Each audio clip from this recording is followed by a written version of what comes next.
My name is Akwanne.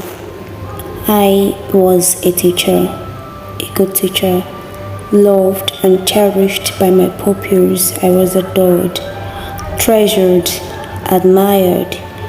I was diligent. I was smart. I was lively. I was everything you've defined as good. Truth be told, my life was good.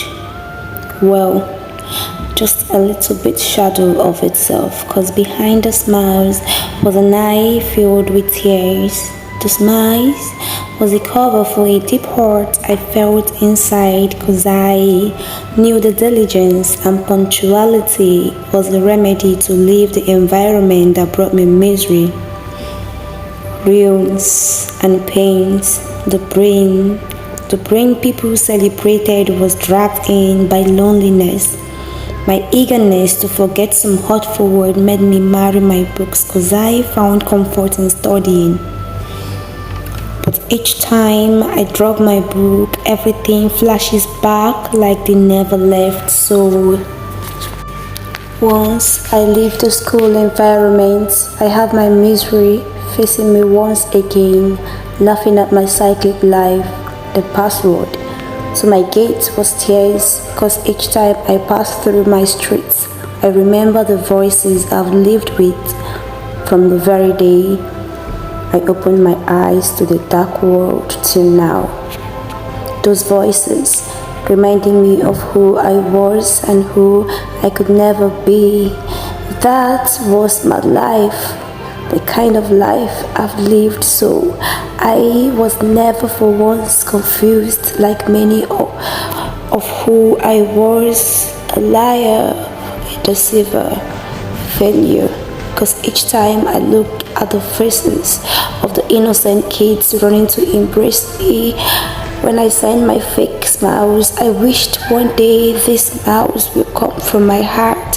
When I watched my colleague praise me for my makeup acts, I wished I was her, the person being praised, not me. The praises could never dilute the voice of the woman I called my mom, bringing rice in my head, calling me my real name, and how I could never measure up to others, and she had the best definition of me. So I answered whatever name she called me, and my life became a definition of my name. Akwanne.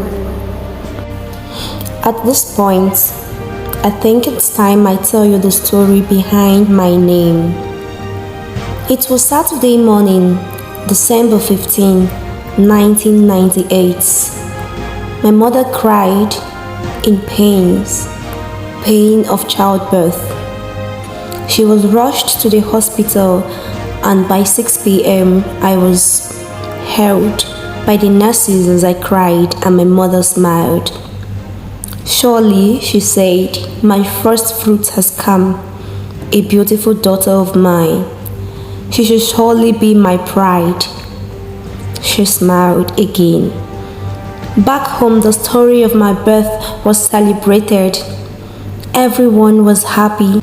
Daddy jumped into his car, and that movement brought about my name. He had an accident and died, and Mom's heart was shattered. Joy turned to sorrow, sorrow turned to hatred. Expectations ruined, neglect heightened, that for days she laid mourning her husband, while I laid crying for food. I was weaned even before I could recognize the taste of a breast milk. When it was time to give me a name, I was called Akwanne, the mother's cry. So growing up with Mom was an experience I would never want to remember. It was that bad. For 24 years of my life, I have lived with the name Akwanne. Back to my story. One day, as I walked to school, I met a young man looking at me, this time not with the two familiar faces I've lived with all my life. That of hatred I get from home and admiration I get from school, his was different. It was pity. I walked away wondering, but 2 meters away, I stopped and walked back to him like a child led by a trusted guardian. I trusted my instincts, and my mind was filled with questions. It was my first time seeing someone look at me that way he did, and I was consumed with curiosity that I asked, why look at me like that? He smiled and returned to that look again, this time more pronounced, like a mother watching her circumcised child cry in pain. I got drowned in the sea of confusion. My mind began to drum at the fact that he might know me, but how? Was a resounding question thrown back by my screaming mind. My whole thought was in disarray when he spoke up. How did you end up with this kind of life you have now? Why do you put up a beautiful cloth to cover your scarified body? Why have you lived in a prison all your life when you have a key to open up and leave? I know your fears, and even the presence of the boldness, I still see a young girl afraid of what life has to offer. He narrated my situation as if it was an open book, scared how he could see my nakedness in all my coverings. He watched me think deeply, this time not with pity, but with hope.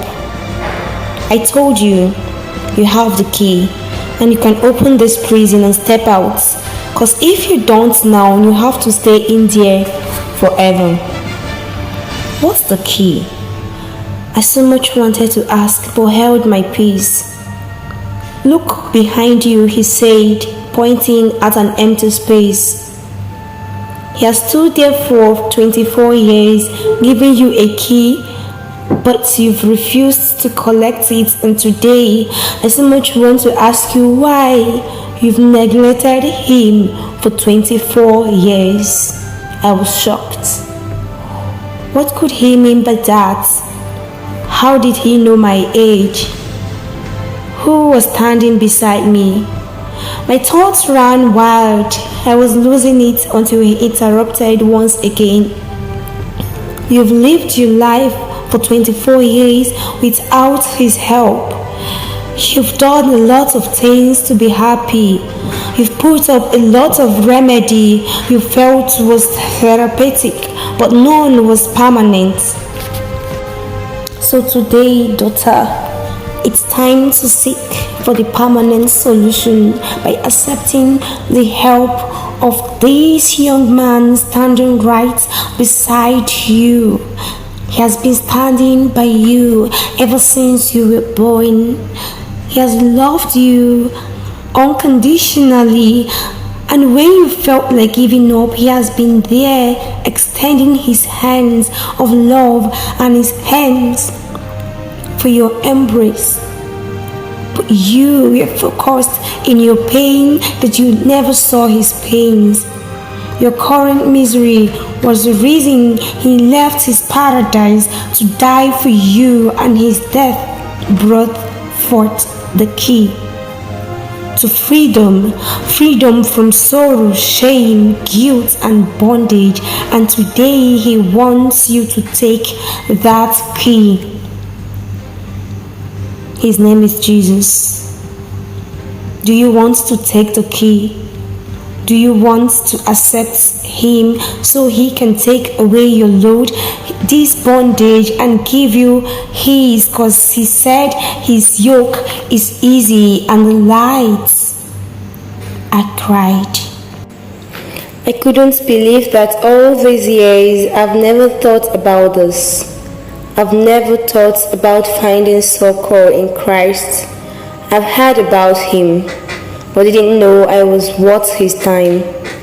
Right there, I fell on my knees and prayed with him. I didn't know how tired I was until I screamed, Jesus, I am tired. Tired of my name. Tired of trying to make my life work. Tired of the shame and guilt. Tired of double personality. This bondage is heavy and it's weighing me down. Please come. Come and take it away. I need you. I want you. I want your life. I want your yoke. I want the key. Please, Jesus, come. My tears flowed, but I didn't mind it flowing, because after that day my life changed. For the first time in so many years, I felt peace. Not because the storm I faced at home has calmed, but because I've met someone who promised to be with me in the storm. Jesus made up for my lacks and deficiencies. He became my cover. I have a new life, and it is called Zoe. So it's no longer about who I am, but who I am in Christ. No longer about what I could do, but what I can do in Christ. And the good news is that I can do all things through Christ who strengthens me. No longer I that live, but Christ lives in me. I have Zoe, God's kind of life. Just like me, Jesus is standing close to you. Accept him and thank me later. Remember, he has the key that can change your life forever.